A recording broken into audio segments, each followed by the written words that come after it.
Why are you here? That's what we want to talk about today.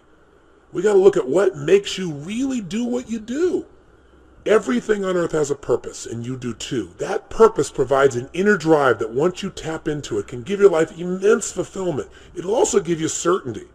Because right now we're in a world that's changing so rapidly that virtually every time you turn around you hear about something else that's changing. And I personally get to deal with hundreds of thousands of people per year. I see about 250 to 300,000 people a year in my live programs.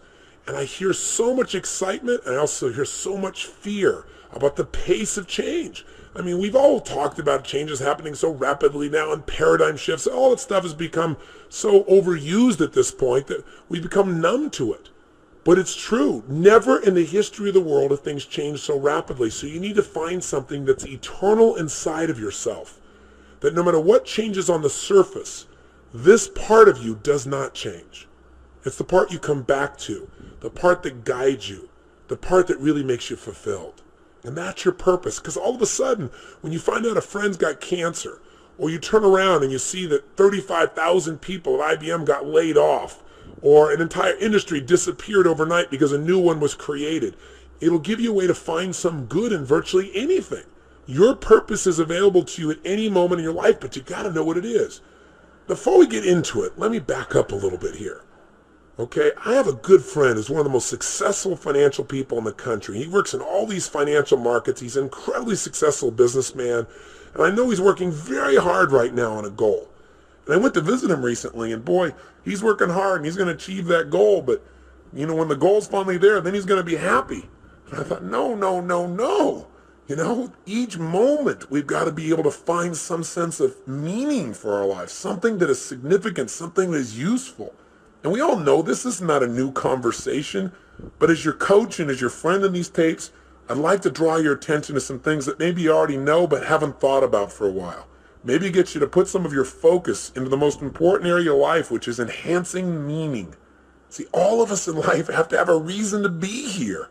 If all you're doing out there is going out and trying to achieve goals, and then you achieve them, then I'm sure you've run into that trip-up wire that says, okay, I've achieved the goal, and now what? Right? You achieve the goal and your brain says, is this all there is?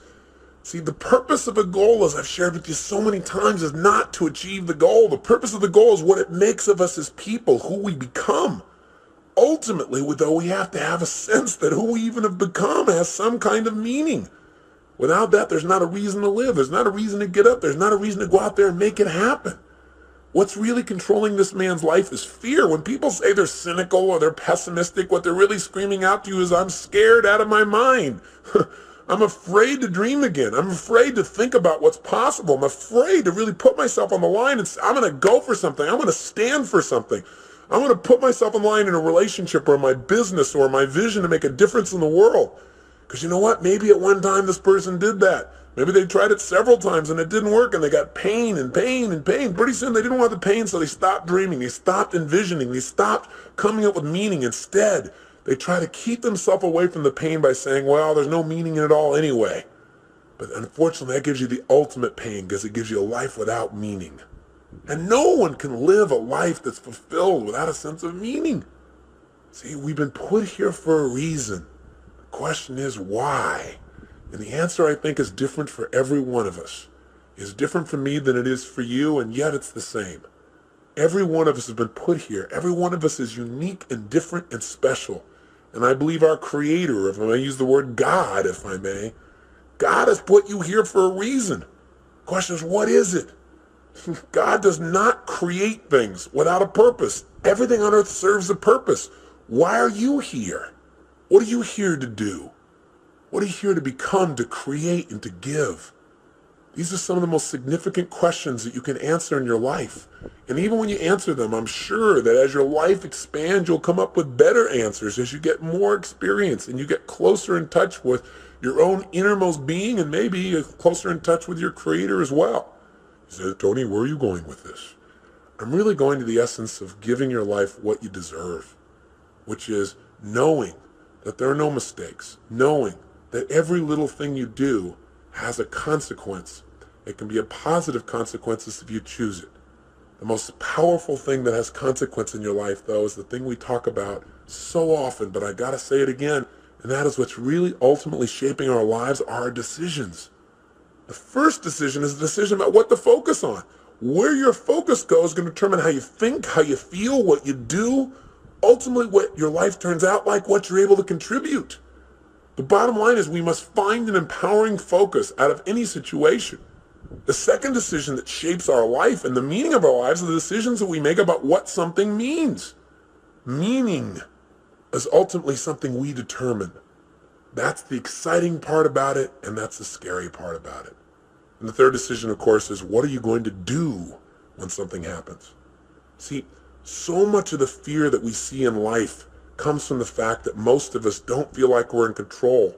We're running around trying to control all the events of our lives.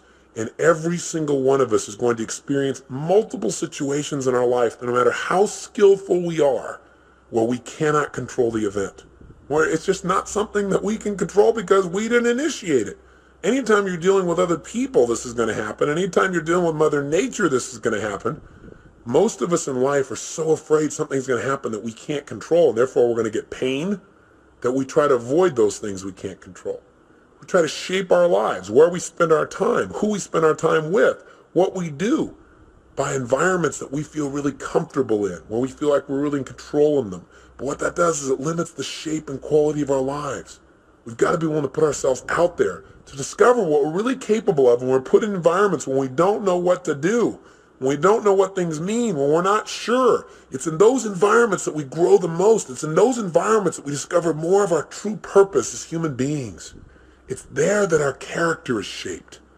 You know, so many times we set goals or we have dreams or we have plans and we work our tail off and it doesn't come out the way we want. And a lot of people come out of those situations disillusioned or angry or resentful or frustrated. They look for someone to blame. But you know, sometimes I really truly believe that not getting your goal is part of the design. It's part of the game plan, causing you to dig inside and discover more of yourself, to really begin to use your real capacity as a human being, those traits that are within you that only expand when they're challenged, when demands are made upon them. You know, I truly believe that God is not so much interested in our convenience as he is in our character. You know, and I also believe that because something hasn't happened right away when you wanted it and designed it didn't work out, doesn't mean it's not going to happen. It's really a test of how committed are you. It's really a test designed to make you become more. God's delays are not God's denials. Unless you give up, of course. If you don't do your part, then of course whatever you've envisioned will never come to be. But we have to be willing to continue to put ourselves forth and know that events will show up that we can't control. So let me ask you a question. You go, okay, I understand all this, Tony, but how do you ever have a sense of certainty in a world that's changing all the time, where you set goals, you do all the right things, and it still doesn't always turn out right? How do you live in a world where suddenly something can happen? It could take away your whole business, or, you know, a storm could come and take away your home, or some calamity could happen to your personal family, or a disease could hit, or someone could die. How do you deal with all that? And the answer is, you have to know the one thing you can control is not events. What you control is what things mean to you. And therein comes the secret to life.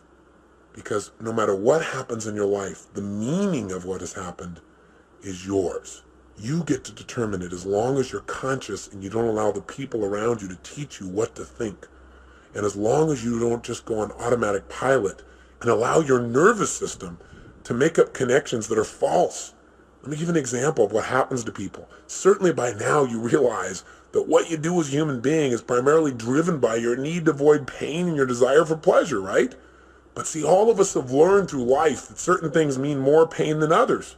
And so some people are driven by their fear, right? To experience the emotion of fear is the most incredible, painful thing they could ever imagine, so they'll do anything to avoid being in a fearful situation. Other people are driven by their desire to feel the sense of adventure. Obviously, they make decisions differently. They focus on different things in life. They can walk in the same room as someone who lives in fear, and they're going to notice different things. They're going to want to sit in a different place. They're going to want to try a different kind of vacation than someone who's trying to focus on how to be secure. What drives you? Are you driven by guilt? Are you driven by your past? When we use the word driven, the word drive, it really means to guide, to control, or to direct something. So what's guiding you? What's controlling you? What's directing your behavior? What's directing your focus? What's directing the meaning you're pulling from your life? What is it? Is it your parents? Is it the competition you have with somebody else? Is it wanting to prove somebody wrong? Is it your desire to contribute? Is it your desire for joy or happiness? Or is it a sense of purpose that's driving you? A sense there's something out there for you to do. There's something you're designed to evolve into, to become, to share, to give, to create. You don't even know what it is, but you're willing to trust that each day more of it's going to come out.